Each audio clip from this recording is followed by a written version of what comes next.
ወደዳችሁ ምዕመናን በኃያሉ በእግዚአብሔር ስም እንደምን ዋላችሁ? እግዚአብሔር ይመስገን። እንደምን አመሻችሁ? ይህንን መርሃ ግብር ሁሉ የምትከታተሉ በዩቲዩብ ቻናላችን ላይም ይህንን ቅዱስ ቃል የምትሰሙ ክርስቲያኖች ሁሉ እንኳን ለዛሬው ዕለት በሰላምና በጤና አደረሰን አደረሳችሁ። እግዚአብሔር አምላክ ይህችን ሰዓት ባርኮ ቀድሶ ቅዱስ ቃሉን እንድንነጋገር እንድንማማር ስለወደደን ስለፈቀደልን በደሙ ታጥቦ ከሞት ወደ ሕይወት ስላሸጋገረን ክብር ምስጋና ለእግዚአብሔር ይሁን። ዓለምን ለማዳን ከእመቤታችን ከቅድስተ ቅዱሳን ከንጽሕተ ንጹሐን ከድንግል ማርያም ይወለድ ዘንድ የወደደ በመልዕልተ መስቀል ላይ ተሰቅሎ ሥጋውን ቆርሶ ደሙን አፍሶ ያዳነን ነፃነትን ያጎናጸፈን መድኃኔ ዓለም ስሙ ለዘላለም ከአጽናፍ አጽናፍ የከበረ የተመሰገነ ይሁን። ዛሬ ታላቅ ዕለት ነው። መድኃኒታችን ኢየሱስ ክርስቶስ ዓለምን ለማዳን የተሰቀለበት ጥንተ ስቅለቱ የሚከበርበት የሚታሰብበት ዓለም የዳነበት ዕለት ነው። ስለዚህ ይህንን ዕለት አስመልክቶ ስለ መድኃኒታችን ስለ ኢየሱስ ክርስቶስ ጽዋተ መከራ መናገር መማማር ይገባናልና በሚኖረን ጊዜና በሚኖረን ሰዓት ይህንን ጽዋተውን መከራ አስመልክቶ በሰፊው እንነጋገራለን። ለትምህርታችን መነሻ ርዕስ እንዲሆነን ወርኢኩ ማእከለ ዝኩ መንበር ወእልክቱ አርባዕቱ እንስሳ ወማእከለ እልክቱ እስራ ወአርባዕቱ ካህናተ ሰማይ በግ ዘቅቱ። በመንበሩ መካከል በመንበሩ ዙሪያ ባሉ ቅዱሳን መላእክት መካከል የታረደ በግ ቆሞ አየሁ። ራዕየ ዮሐንስ ምዕራፍ 5 ቁጥር 6። በዙፋኑና በቅዱሳኑ መላእክት መካከል በዙፋኑ መካከል በ24ቱ ካህናተ ሰማይ መካከል እንዲሁም በአራቱ እንስሳት መካከል የታረደ በግ ቆሞ አየሁ። የትምህርታችን ርዕስ የታረደው በግ። የዚህ ትምህርት መሰረታዊው ዓላማ ዛሬ ዓለምን ለማዳን ከቅድስተ ቅዱሳን ከንጽሕተ ንጹሐን ከድንግል ማርያም ሰው የሆነው የባሕርይ አምላክ ኢየሱስ ክርስቶስ አማናዊው በግ ኢየሱስ ክርስቶስ መሥዋዕት ሆኖ የተሰዋበት የጥልን ግድግዳ ያፈረሰበት የዲያብሎስን ቀንበር ሰባብሮ ሙስና መቃብርን ሁሉ አጥፍቶ ነፃነትን የሰጠበት ዕለት ስለሆነ ይህንን ዕለት በማሰብ በማመላከት በዚህ ርዕስ መነሻነት ለጥቂት ሰዓታት ያህል እንነጋገራለን። የትምህርቱ ዓላማ የኢየሱስ ክርስቶስን አዳኝነት መግለጽ ነው። የትምህርቱ ዓላማ ለዓለም የተሰዋውን ሞትንና ሲኦልን የሰበረውን ሙስና መቃብርን ያጠፋውን አማናዊውን ሕያው ቅዱስ በግ የሆነውን ክርስቶስን ማሳወቅ ክርስቶስን መግለጽ ነው። በዚህ በራዕየ ዮሐንስ እንደተጠቀሰው ታላቁ ሐዋርያ ቅዱስ ዮሐንስ በፍጥሞ ደሴት ተግዞ ሳለ ብዙ ጽዋተ መከራ ተቀብሎ ነበርና የባሕርይ አምላክ ኢየሱስ ክርስቶስ የበለጠውን ምስጢር ያይ ዘንድ ከሁሉ በላይ ያለውን በሰማያት ያለውን ምስጢር ይገለጽለት ዘንድ ከቅዱሳን ሁሉ በላይ መርጦ በመልአኩ በቅዱስ ገብርኤል አክናፍ ላይ አድርጎ ቅዱስ ዮሐንስን እስከ 7ኛው ሰማይ ላይ እንደተወሰደ በዚህ በራእየ ዮሐንስ ላይ ተገልጾ እናገኘዋለን። በሰማይ ያለውን ምስጢር ካየ በኋላ የሰባቱ አብያተ ክርስቲያናትን ክብር ከተመለከተ በኋላ ለሰባቱ አብያተ ክርስቲያናት ታላላቅ የሆነ መልእክትን እንዲጽፍ እንዲነግር ከታዘዘ በኋላ አንድ ታላቅ ምስጢር አየ፣ ተመለከተ ይላል። በራእየ ዮሐንስ ምዕራፍ 5 ቁጥር 1 ጀምሮ በሰማይ ታላቅ ዙፋን ተዘርግቶ ነበረ ይላል። ከእብነ በረድ የጸዳ ጽዱ የሆነ ዙፋን ተዘርግቶ ነበረ። በዙፋኑ ላይ በዘመን የከበረ እግዚአብሔር አብ ተቀምጦ አየሁ ይላል። በዙፋኑ ዙሪያ 24 ካህናተ ሰማይ አሉ። ዙፋኑ መንበሩ በእሳት የታጠረ ነው። ያንን ዙፋን ያንን መንበር አራቱ እንስሳት አርባዕቱ እንስሳት ጸዋርያነ መንበር የተባሉት ኪሩቤል ተሸክመውታል። በዙፋኑ ላይ በዘመን የከበረውን እግዚአብሔር አብን አየው ይላል። በእግዚአብሔር አብ እጅ በሰባት ማኅተም የታተመች በሰባት ማኅተም የተዘጋች አንዲት መጽሐፍ ተይዛ አየው ተመለከትኩ አለ። ከነዛ ከቅዱሳን መላእክት መካከል አንዱ ይህንን ማኅተም ይፈታ ዘንድ የተገባው ማን ነው የሚል ጥያቄ ሲያቀርብ ሰማው። በሰማይ ጸጥታ ሆነ፣ በምድርም ጸጥታ ሆነ። ይህንን ማኅተም ሊፈታ የተገባው ማን ነው የሚል ጥያቄ ሲነሳ ለዚህ መልስ ማግኘት የተሻለው የለምና በሰማይ ታላቅ የሆነ ጸጥታ ሆነ። ማኅተሙን ሊፈታ መርገምን ሊሽር የተቻለው ማንም የለም። ለ5500 ዘመን ያህል መርገምን ሊሽር የተቻለው ማንም የለም።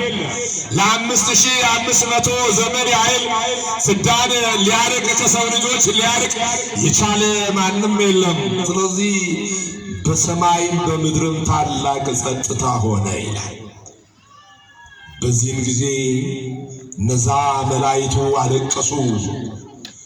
እኔም ዮሐንስ ይላል አለቀስኩ አለ። ማኅተሙን የሚፈታ አለመገኘቱን ስናውቅ አለቀስን፣ አነባናል። ነገር ግን ታላቁ መልአክ ዮሐንስ ሆይ አታልቅስ አለኝ። ዮሐንስ ሆይ አትዘን አለኝ። ማኅተሙን ይፈታ ዘንድ የይሁዳ አንበሳ ድል ነስቶአል አለኝ። ማኅተሙን ይፈታ ዘንድ የይሁዳ አንበሳ ድል ነስቶአል። የይሁዳ አንበሳ የተባለ የነገሥታት ንጉሥ የጌቶች ጌታ የአማልክት አምላክ የቅዱሳን ቅዱስ አምላካችን ፈጣሪያችን መድኃኒታችን ኢየሱስ ክርስቶስ ነው። የይሁዳ አንበሳ ተብሎ የተባለ በአንበሳ የተመሰለ ያዕቆብ ልጁን ይሁዳን በባረከ ጊዜ እንዲህ ብሏል። ኦሪት ዘፍጥረት ምዕራፍ 52 ላይ ይሁዳ የአንበሳ ደቦል ነው፣ ከእርሱ ገዢ ይወጣል ብሎ ተናግሯል። ይሁዳ የአንበሳ ደቦል ነው። ከይሁዳ አብራክ የተገኘ ዓለምን ያዳነ ኢየሱስ ክርስቶስ አንበሳ ነውና አንበሳ ሁሉን ቀጥቅጦ እንደሚገዛ ሁሉ እርሱም ጠላቱን በመስቀል ላይ ገሎ ድል አድርጎ ነፃነትን አጎናጽፎናልና ክብር ምስጋና ለመድኃኔዓለም ይሁን። እልል ብላችሁ አመስግኑ። በዚያ ነፃ ነው። ታላቁ ነቢይ ዕዝራ ሱቱኤልም በሱባዔ ተመልክቶታል። አንበሳ ወፃ እምገዳም ዝውቱ ወልድ ዋሕድ፣ አንበሳ ከገዳም ሲወጣ አየኋል። መጽሐፈ ዕዝራ ሱቱኤል ምዕራፍ 10 ቁጥር 8 ላይ አንበሳ ከገዳም ሲወጣ አየሁ። በሱባኤ ያየው። ሱባኤ ዕዝራ የሚባል አለ። በዘመን አቆጣጠር ሊቃውን ዕዝራ የክርስቶስን መምጣት መወለድ ለማወቅ ፈልጎ ሱባኤ ቆጥሯል። ሱባኤ ገብቷል። እንደነ ኤርምያስ እንደነ ዳንኤል ሱባኤ ቆጥረዋል። ዳንኤል ምን አለ? ሱባኤው በሚፈጸምበት ሰዓት ወአመት ፈጸመ ሱባኤ ሰንበታት ስሳ በምጽአት ከታት ባበሳ ተብሎ እንደተባለ የዳንኤል ሱባኤ በተፈጸመ ጊዜ ክርስቶስ እንደሚሰቀል፣ ሰባው ሱባኤ በተፈጸመ ጊዜ ክርስቶስ እንደሚሰቀል ትንቢት እንደተናገረ ሁሉ ኤርምያስም ዕዝራ ሱቱኤልም በሱባኤ ገብቶ ክርስቶስ ኢየሱስ እንደሚወለድ አውቆ አንበሳ ወፃው ገዳም ዝውት ወልዱ ኃይል ብሎ ተናግሯል። አንበሳ የተባለ ኢየሱስ ክርስቶስ ነው። ስለዚህ ነው የይሁዳ አንበሳ ድል ነስቷል ብሎ የተናገረው። ይሄንን ብሎ ካለ በኋላ ዞር ብሎ ወደ ዙፋኑ ሲመለከት የታረደ በግ ቆሞ አየው። ምን ያለ በግ? አንድ ጥያቄ ልጠይቃችሁ። የታረደ በግ መቆም ይችላል እንዴ? ይችላል? አይችልም። በግ አንገቱ ሲቀላ ሲታረድ ወዲያው ተንፈራፍሮ ይሞታል። ይሄ ግን የታረደው በግ ሕያው ነው። ይሄ የታረደው በግ ቅዱስ ነው። ይሄ የታረደው በግ ታርዶ ሳለ ሞት የማይስማማው አምላክ ነው። ክብር ምስጋና ለእግዚአብሔር ይሁን። ሞቶ ያለ የማይሞት አምላክ ነው። ሞቶን በሞት የሻረ አምላክ ነው።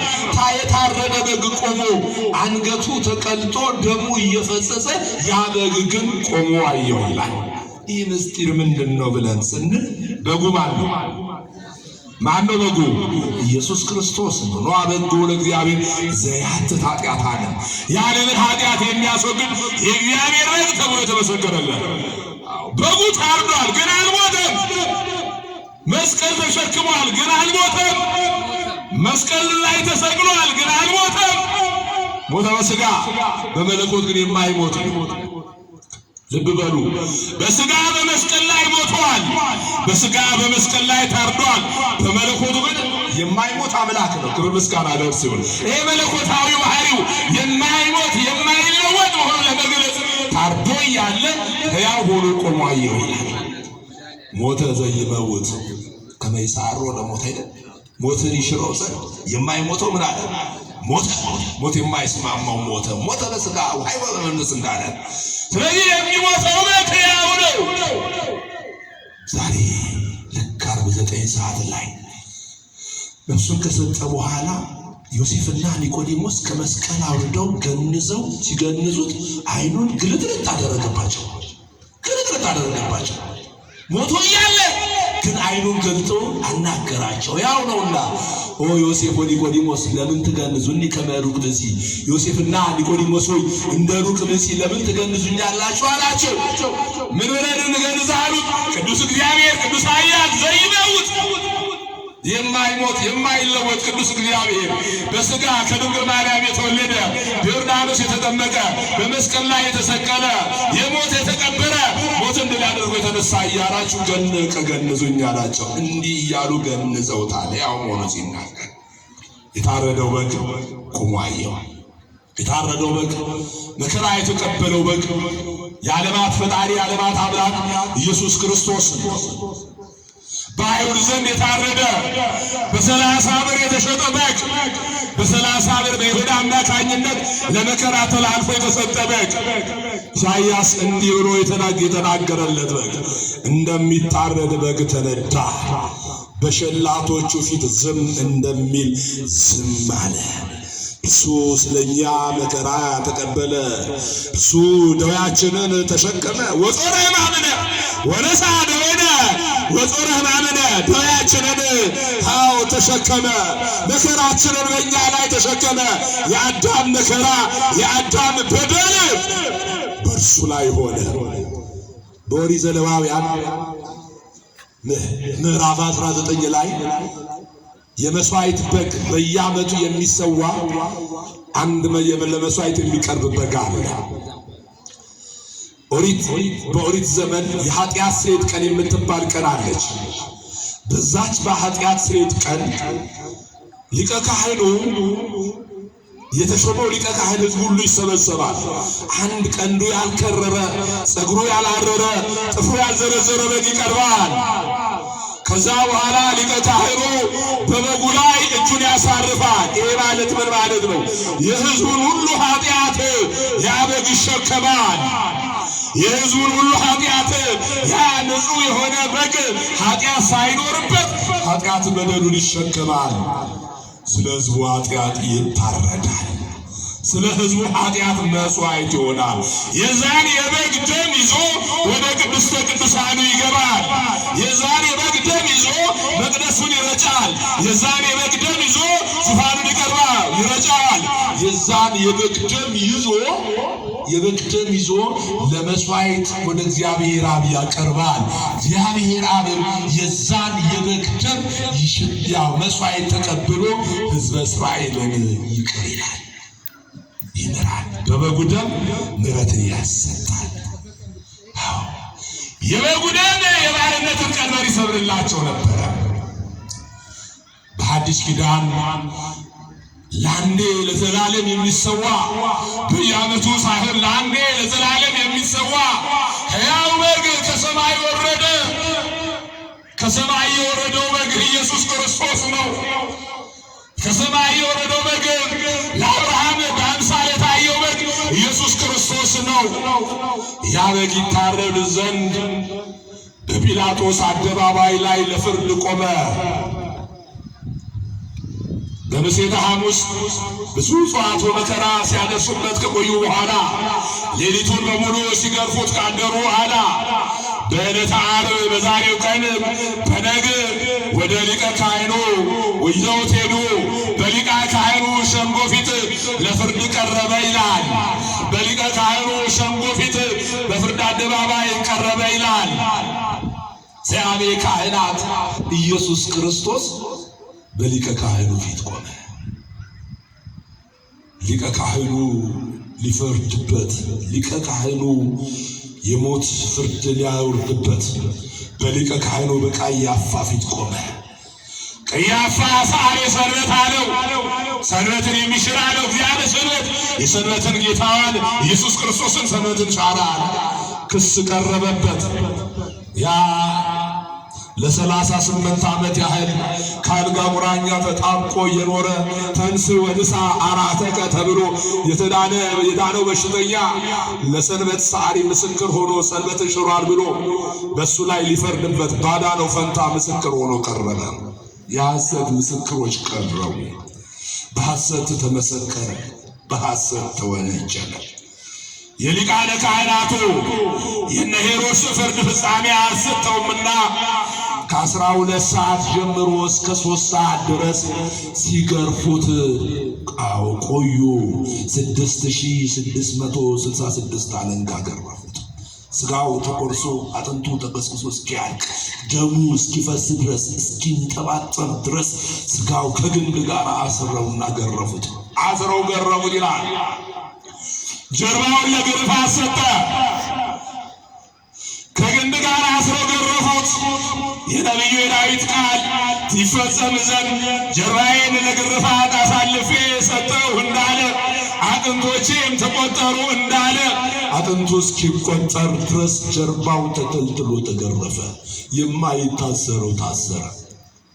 መድኃኔዓለም እስራታችንን ይበጥስልን፣ እስራታችንን ይበጥስልን ዘንድ የሞትን ቀንበር ያጠፋልን ዘንድ የማይታሰረው ታሰረ። ብራኮውን ገጥሞ አሰሩት። ዮሐንስ አፈወርቅ በቅዳሴው ላይ አሐዝዎ ለሐዜ ኩሉም አሰርዎ ለመምለኬ ኩሉም አመየው ለወልደ እጓለእመሕያው እንዳለ የማይታሰረው ታሰረ። የግርግሪት አዝረው ገረፉት። እየተፈራረቁ ዕጣ ተጣጥለው ሕግ እያፈረሱ ኦሪት 40 ግረፍና ተው ትላለች። እነሱ ግን አሳስተው 6666 አለንጋ ገረፉት። ከ3 ሰዓት ላይ ዓርብ 3 ሰዓት አዳም የተፈጠረበት ሰዓት፣ ዓርብ 3 ሰዓት ለፍርድ በጲላጦስ ፊት አቀረቡት። ለፍርድ በጲላጦስ ፊት ቀረበ። በዙፋኑ ፊት ቀረበ። ጲላጦስ መረመረው። ምንም ወንጀል አልተገኘበትም። ምንም ኃጢአት አልተገኘበትም። ምንም በደል የሌለበት ንጹሕ በግ ነው። ግን ቤተ አይሁድ ስቀለው አሉ። ቤተ አይሁድ አውሰግደው አሉ። በወንጀለኛ በርባንና ንጹሕ ባሕርይ አምላክ ኢየሱስ ክርስቶስ ለፍርድ በጲላጦስ አደባባይ ላይ ቆሙ። ወንጀለኛው በርባን፣ ቋንጃ ቆራጩ በርባን ነው። ኢየሱስ ክርስቶስ ንጹሕ ባሕርይ አምላክ ነው። ለቤተ አይሁድ ምን አላቸው? መናታ አስስቦ ማንን ትፈልጉት ልፍታላችሁ አላቸው። ማንን ልፍታላችሁ? ኢየሱስ በርባንን ነው ወይስ ኢየሱስን ነው አላቸው። እነሱ ተማምለው ተመካክረው በርባን እንዲፈታላቸው ኢየሱስ እንዲሰቀል አሳድመው ስለነበረ በርባን አይወለናል። ዛሬ ዓለም ወንጀለኛን ትወዳለች። ዓለም በርባን ወንጀለኛውን ታፈቅራለች። ዓለም ነፍሰ ገዳዩን ታፈቅራለች። ዓለም ንጹሕ ባሕርይ ኢየሱስ ክርስቶስን አሳልፋ ለሞት ትሰጣለች። እውነተኛውን ለሞት ትሰጣለች። የዓለም ፍርድ እንዲህ ነው። በርባን ፈርባ ወንጀለኛ ነው። በርባን ነፍሰ ገዳይ ነው። ነፍሰ ገዳዩ ይፈታ ተባለ። ወንጀለኛው ይፈታ ተባለ። ንጹሕ ባሕርይ አምላክ ግን የሞት ፍርድ ይፈረድበት። ስቀሎ ስቀሎ ስቀሎ ያሉ በእርግጥ እሱ ወንጀል የሌለበት ስለ ወንጀለኛው ፈንታ ወንጀለኛ ሆኖ ይሰቀል ዘንድ ግድ ነውና ኢየሱስ ባይፈታ ኖሮ በርባን ነበረ የሚሰቀለው። በርባን አዳም ይሰቀል ነበረ። በርባን ወንጀለኛ ለሞት ይቀርብ ነበረ። ግን የበርባንን የወንጀለኛውን ሞት ኢየሱስ ክርስቶስ ተቀበለ። የኛን የወንጀለኞቹን ሞት ኢየሱስ ክርስቶስ ተቀበለ። የኛን ኃጢአት ተሸከመ። ልብ በሉ። ወዞረ ሕማምነ ወነሳደነ ዘረ ሕማምነ የኛን ኃጢአት ሁሉ በእርሱ ላይ ተሸከመ። እርሱ ላይ ተሸከመ። በርባን የአዳም ምሳሌ። ከኔ ጋር ናችሁ? ሊሞት የሚገባው ማን ነበረ? አዳም። ወንጀለኛው ማን ነበረ? አዳም። ግን አዳም በንጹሕ ባሕርይ አምላክ በኢየሱስ ክርስቶስ ሞት ነፃ ወጣ፣ ተፈታ። የሲኦል ነፍሳት ምን አሉ? ስቀለው ስቀለው ስቀለው እያሉ ጮኹ። ቤተ አይሁድ በምቀኝነት፣ የሲኦል ነፍሳት ግን እሱ ካልተሰቀለ ከሲኦል ነፃነትን አያገኙምና ምን በለው አሉ? ስቀለው አሉ። ስቀለው ስቀለው። ዓርብ 3 ሰዓት ላይ ተፈረደበት። ጲላጦስ መረመረው። ንጹሐነ እምደመ ዝብእሲ ምንም ወንጀል አልተገኘበትም። ከዚህ ሰው ደም ንጹሕ ነኝ ብሏል። ንጹሕ ነኝ፣ ምንም ወንጀል አላገኘሁበትም አለ። እጁን ታጠበ። እንደ ኦሪቱ ሥርዓት እንደ አይሁድ ሥርዓት እጁን ታጠበ። ነገር ግን የቤተ አይሁድን ተንኮል ፈርቶ ከቄሳር እንዳይጣላ ፈርቶ እሱን በነፃ ብታሰናብተው የቄሳር ወዳጅ የሆነውን በነፃ አሰናብተ ብለን እንከሳለን፣ እንጣላሃለን፣ እናጣላሃለን ብለው ባሉ ጊዜ ፈርቶ እንደ ሕጋችሁ ፈጽሙበት ብሎ አሳልፎ ሰጠ። ጲላጦስ ገረፈው። እሱ ደግሞ ጲላጦስ ደግሞ በጲላጦስ አደባባይ ከ3 ሰዓት እስከ 6 ሰዓት ሲገረፍ ቆየ። የኦሪት ሕግ ተሻረች። በኦሪት ሕግ የሚሰቀል አይገረፍም፣ የሚገረፍም አይሰቀልም። እነሱ ግን ሻሩ፣ ሻራቸው። ከ3 ሰዓት እስከ 6 ሰዓት ሲገረፍ ቆየ። ከ6 ሰዓት ላይ ከመድረሱ አስቀድሞ መስቀል ተሸክሞ በፀዊረ መስቀል ደከመ፣ ቆሰለ። መስቀል ተሸክሞ እየተዳፋ እየተቃና እስከ ቀራንዮ ድረስ ተጓዘ። በመውደቅ በመነሳት በላዩ ላይ ይረማመዱ ነበረ። በላዩ ላይ ይሄዱ ነበረ። መስቀሉን ተሸክሞ ከመስቀሉ ክቡድነት የተነሳ በወደቀ ጊዜ ይረግጡት ነበረ ይላል።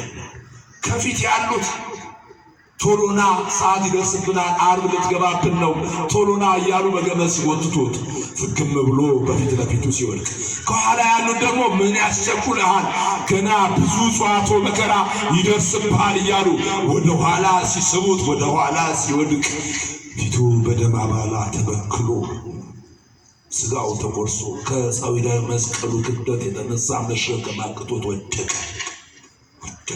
ያን ጊዜ ነው ቅድስት ቬሮኒካ ፊቱ በደም ተሸፍኖ ስለነበረች ከ36 ቅዱሳት አንስት አንዷ የሆነችው ቬሮኒካ ፊቱን በማህረቧ አጠበችው ይላል። ጠረገችው። ስትጠርገው ጊዜ ያ የፊቱ ስዕል የሾህ አክሊል እንደተቀዳጀ የፊቱ ስዕል በጨርቁ ላይ ተላትሞ ቀረ። ቬሮኒካ ቬሪ አይከን የጌታ ምስል ከዛ ነው የተነሳው። ያንን ለዓለም አሳይታለች። መስቀሉን ተሸክሞ አንስት እያለቀሱለት እየተከተለው ወደ ኢየሩሳሌም ወደ ጎልጎታ ተጓዘ። ጎልጎታ ላይ ሲደርስ በአምስቱ ቅንዋት ሸንቅረው ሰቀሉት ይላል። ራቁትን አድርገው ሰቀሉት። በአምስቱ ቅንዋት በጉ ታረደ። በአምስቱ ቅንዋት ተሸነከረ። በመስቀል ላይ ሰቀሉት። በመስቀል ላይ መከራ እንዲቀበል አደረጉት። ከ6 ሰዓት እስከ 9 ሰዓት ዓለም ጨለማ ሆነች። ራቁቱን ሰቅለውታልና ዓለም ጨለማ ሆነች። ለዓለም ብርሃንን የሚያበራ አምላክ ፀሐይን፣ ከዋክብትን፣ ጨረቃን የፈጠረ አምላክ ራቁቱን በመሰቀሉ ምክንያት ፀሐይና ጨረቃ ከዋክብት ሁሉ ረጋግመው የአምላካችንን እርቃን አናሳየው አሉ። በዚህ ላይ ያ የታረደው በግ መስዋዕት ሆኖ የቀረበው በዚህ ላይ ነው። ዓለም የዳነ ዛሬ ነው። 9 ሰዓት ላይ ሲሆን የዲያብሎስ ቀንበር ተያዘ ይላል። ልክ ኤሎሄ 7ቱን አጽራ መስቀል በመስቀል ላይ ተናግሮ ከፈጸመ በኋላ ኤሎሄ ኤሎሄ ላማ ሰበቅታኒ፣ አምላኬ አምላኬ ስለምን ተውከኝ፣ ሰማይኩ እንደገና ደግሞ ዛዮም ትሄሉ ምስሌ ዛሬ ከኔ ጋር በገነት ትኖራለህ እያለ 7ቱን ቃላት ከተናገረ በኋላ 9 ሰዓት ላይ ነፍሱን ለመስጠት በተዘጋጀ ሰዓት ዓለም ተናወጠ። ምድር ተንቀጠቀጠች። ምድር ተንቀጠቀጠች። ቅድስት ነፍሱ ከስጋው ልትለይ ሆነ። በዚህ ጊዜ ሰይጣን በድፍረት ቀርቦ ስጋ ነፍሱን ከስጋው ለይቼ በሲኦል እቆራኛለሁ ብሎ አስቦ በድፍረት ወደ መስቀሉ ሲጠጋ ኤሎሄ ኤሎሄ ላማ ሰበቅታኒ በሚለው በአምላካዊ ጥበቡ ጠርቶ ወደ መስቀሉ ሲጠጋ ያው በዛን ጊዜ በ4 ማዕዘን በመስቀል አሰረው። ክብር ለመድኃኔዓለም ይሁን። ዛሬ ታሰረ። 9 ሰዓት ላይ አሰረው ዲያብሎስን። እልል ብላችሁ አመስግኑ። 9 ሰዓት ላይ አሰረው። በጥበቡ አሰረው። ራሱን ባዶ አድርጎ በመስቀል ላይ ለመሰቀሉ መከራ በመቀበሉ አሰረው። ዲያብሎስም በመስቀል ላይ ታስሮ ይለፈልፍ ጀመረ። ምን እያለ መኑ ውእቱ ዝንቱ ዘለቢሶ ስጋ ለቢሶ ሞአኒ፣ ይሄ ስጋ ለብሶ ያሸነፈኝ ማን ነው? መኑ ውእቱ ዝንቱ ዘእምስልጣኔ የሳረኒ፣ ከስልጣኔ የሻረኝ ማን ነው? መኑ ውእቱ ዝንቱ ዘበኃይለ ነገሣ ምስለ ሞት ይትበአስ፣ ይሄ ባስፈሪ ግርማ ከሞት ጋር የሚገዳደር ማን ነው? መኑ ውእቱ ዝንቱ ዘሞኦ ለጽልመት፣ ጨለማውን ያሸነፈ እኔን ያሸነፈኝ ማን ነው አለ። ማን ያሸነፈው? ኢየሱስ ክርስቶስ በሉ። ማን ያሸነፈው? ክብር ለመድኃኔዓለም ይሁን። እልል ብላችሁ አመስግኑ። ዛሬ አሸነፈው። ዛሬ ሞትን አሰረው። ዛሬ ሙስናን አጠፋ። ዲያብሎስን አሰረው፣ ወደ ታላቁ ጥልቅ ወረወረው ይላል። 9 ሰዓት ዓለም የዳነበት ሰዓት 9 ሰዓት በጉ ያው ቅዱስ የሆነው መስዋዕት ሆኖ የተሰዋበት ደሙን ያፈሰሰበት ሰዓት 9 ሰዓት የበጉ ደም ወደ እግዚአብሔር ዙፋን የቀረበበት ሰዓት 9 ሰዓት አዳም ከነ ልጆቹ በበጉ ደም ነፃ የወጡበት ሰዓት። ክብር ለመድኃኔዓለም ይሁን። እልል ብላችሁ አመስግኑት። በዚህ በግ ደም 9 ሰዓት ላይ ነፃ ወጥተዋል። ይህንን ደም ለመስዋዕት የቀረበውን ደም እግዚአብሔር አብ ተቀበለ ይላል። የልጁን የኢየሱስ ክርስቶስን ደም ተቀበለ። የልጁ የኢየሱስ ክርስቶስ ደም የባርነትን ቀንበር ሰበረ። ከኔ ጋር ናችሁ? የልጁ የኢየሱስ ክርስቶስ ደም የአዳምንና የሔዋንን መርገም ሻረ። የልጁ የኢየሱስ ክርስቶስን ደም ለ5500 ወገን ያህል ተዘግታ የነበረችውን ገነት ወለል ብላ እንድትከፈት አደረገ። ያ በመስቀል ላይ ያመነ የቀኝ ሽፍታ ደመ ማኅተሙን ይዞ ወደ ገነት እየበረረ ሄደው በመንግስት ተዘከረ በምትመጣበት ጊዜ አስበኝ ብሎ ሲለው ዮም ትሄዱ ምስሌ አንተ ተቀድሞ በወይራ ለአዳም በስተገነት ዛሬ ከኔ ጋራ በገነት ትኖራለህ አንተ ከአዳም ቀድመ ወደ ገነት ትገባለህ አለና ያንን ደመ ማኅተም ሰጠ። ደሙን ይዞ እየበረረ ወደ ገነት ሄደ። ደሙን ይዞ በደመ ማኅተሙ የእሳቱን ባህር ተሻገረ። በደመ ማኅተሙ ለ5500 ዘመናት ያህል ተዘግቶ የነበረውን የበረን የገነትን በር ወለል አድርጎ እንዲከፈት አደረገ። ያ በገነትም ሲጠብቅ የነበረው መልአክ ያንን ደመ ማኅተም ባየ ጊዜ ኦ ፈያታዊ ዘየማን በውስተ ርስትከ አንተ የቀኝ ሽፍታዊ ወደ ርስት ግባ ብሎ ለደመ ማኅተሙ እየሰገደ የገነትን በር ወለል አድርጎ ከፈተለት። በዛ በበጉ ደም ያ በቀኝ የተሰቀለ ሽፍታ ቀድሞ ወደ ገነት ገባ ይላል። ስለዚህ የታረደው በግ ደም የኢየሱስ ክርስቶስ ደም ያድናል። ያድናል አይደለም? ያድናል አይደለም? ያድናል። የኢየሱስ ክርስቶስ ደም በሉላችሁ። እጃችሁን ብድግ አድርጉ። የኢየሱስ ክርስቶስ ደም በሉ። ያድናል። የኢየሱስ ክርስቶስ ደም የእሳቱን ባህር ያሻግራል። የኢየሱስ ክርስቶስ ደም ኃጢአትን በደልን ይደመስሳል። ኃጢአትን በደላችሁ ይደመሰስላችሁ ዘንድ በበጉ ደም ታጠቡ። ደሙ ለኢየሱስ ክርስቶስ ያነጽሐነ እምኩሉ ኃጣውኢነ ዮሐንስ መልእክት ምዕራፍ 1 ቁጥር 8 የኢየሱስ ክርስቶስ ደም ከኃጢአት ሁሉ ያነጻል።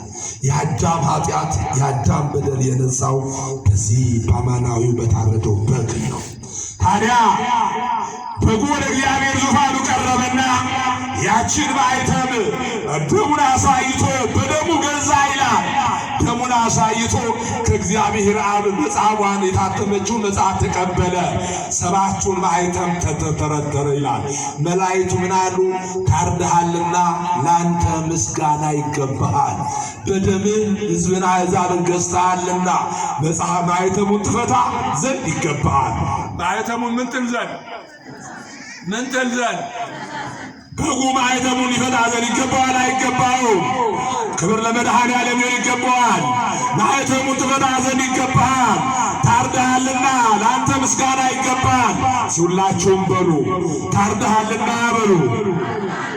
ለአንተ ምስጋና ይገባል። ታርደሃልና ለአንተ መድኃኔዓለም ሆይ ክብር ይገባል ይገባዋል። በጉ ታርዷል። ዓለምን አድኗል። መላእክቱ ይህንን የዘመሩት እልል ብላችሁ አመስግኑት። ዛሬ የደስታ ቀን ነው። መላእክቱ ይህንን የዘመሩት በደሙ ነፃ ወጥታችኋል ነው። ሕዝብን አሕዛብን በደም ገዝቷልና መድኃኒታችን ኢየሱስ ክርስቶስ ዛሬ ባፈሰሰው ደሙ በደሙ ገዝቶ ነፃነትን አድሎናል። ስለዚህ ሁላችንም ወደ ጌታችን ወደ መድኃኒታችን ወደ ኢየሱስ ክርስቶስ ደም እንቅረብ፣ በደመ ማኅተሙ እንታተም። የዘላለምን ሕይወት ይሰጣል። የበጉ ደም የዘላለም ሕይወት ይሰጣል። ከቅዱሳን ማኅበር ይደምራል። በዙፋኑ ፊት እንድንቆም ያደርገናል። በግንባራችን ላይ የደሙ ደም ከታተመን ሞት አያሸንፈንም። በግንባሩ ላይ የበጉ ደም ያለበት ሰው ሞት አያሸንፈው። ኦሪት ዘጸአት ምዕራፍ 14 ላይ ተመልከቱ። በመቃናችሁ ላይ ደሙን ቀቡት ነው ያለው። ደሙ የተቀባበት በር ላይ ሞት አይገባበትም። በልባችን በግንባራችን ላይ የኢየሱስ ክርስቶስን ደም የምንታተም የምንቀበል ከሆነ ከሞት ወደ ሕይወት እንሸጋግራለን። የታረደው